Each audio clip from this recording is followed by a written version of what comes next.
சிவகங்கையில் 3 சவரன் தங்க நகைக்காக பெண் ஒருவர் அடித்து கொலை செய்யப்பட்டு கிணற்றில் வீசப்பட்ட சம்பவம் அதிர்ச்சியை ஏற்படுத்தியுள்ளது.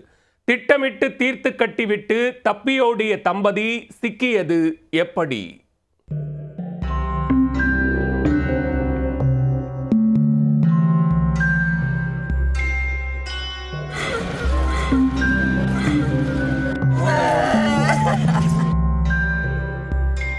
சிவகங்கை அடுத்துள்ள சுந்தர் நடப்பு கிராமத்தைச் சேர்ந்தவர் சுசிலா. 42 வயதான இவர் அதே கிராமத்தில் தூய்மை காவலராக பணிபுரிந்து வந்தார். கணவருடன் ஏற்பட்ட கருத்து வேறுபாடு காரணமாக அவரை பிரிந்து தோட்டத்து வீட்டில் தனியாக வசித்து வந்துள்ளார்.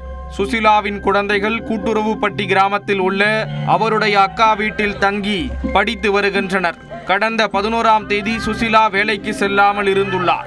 உடன் பணிபுரியும் பெண்கள் அவரை செல்போனில் தொடர்பு கொண்டிருக்கிறார்கள். ஆனால் அவரின் செல்போன் சுவிட்ச் ஆஃப் ஆகியுள்ளது என பதில் வந்துள்ளது.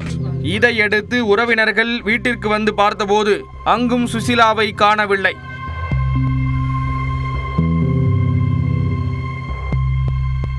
அப்போது வீட்டின் அருகே இருந்த கிணற்று மேட்டில் இரத்தக்கரை இருந்ததை கண்டு அதிர்ச்சி அடைந்துள்ளனர். உடனே சிவகங்கை தாலுகா போலீசாருக்கு தகவல் கொடுத்துள்ளனர். விரைந்து வந்த போலீசார் தீயணைப்பு துறையினரின் உதவியுடன் தேடுதல் பணியில் ஈடுபட்டனர். 3 மணி நேர போராட்டத்துக்கு பின் கிணற்றுக்குள் இருந்து சுசிலா சடலமாக மீட்கப்பட்டார்.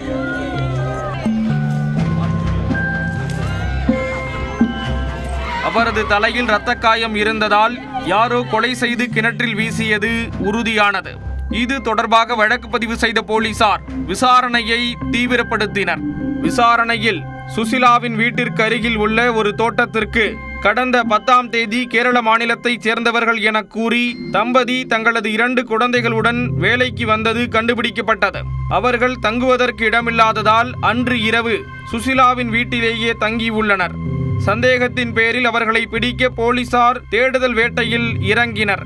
தொடர்ந்து விசாரணை மேற்கொண்டதில் அவர்கள் திருச்சி மாவட்டம் மணப்பாறை பகுதியைச் சேர்ந்த சிவவிஷ்ணு, அவரின் மனைவி சரண்யா என்பது தெரிய வந்தது. ஐயோ பாவம் என்று நினைத்து அடைக்கலம் கொடுத்த சுசிலாவையே அவர்கள் அடித்து கொலை செய்து அவரிடம் இருந்து 3 சவரன் தங்க நகைகளை கொள்ளையடித்தது உறுதியானது.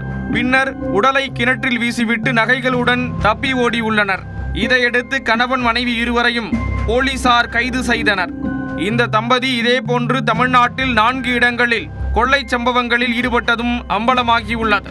குழந்தைகளுடன் தோட்ட வேலைக்கு சென்ற தம்பதி அடைக்கலம் கொடுத்த பெண்ணை 3 சவரன் தங்க நகைக்காக கொலை செய்து உடலை கிணற்றில் வீசிய சம்பவம் சிவகங்கையில் அதிர்ச்சியை ஏற்படுத்தியுள்ளது.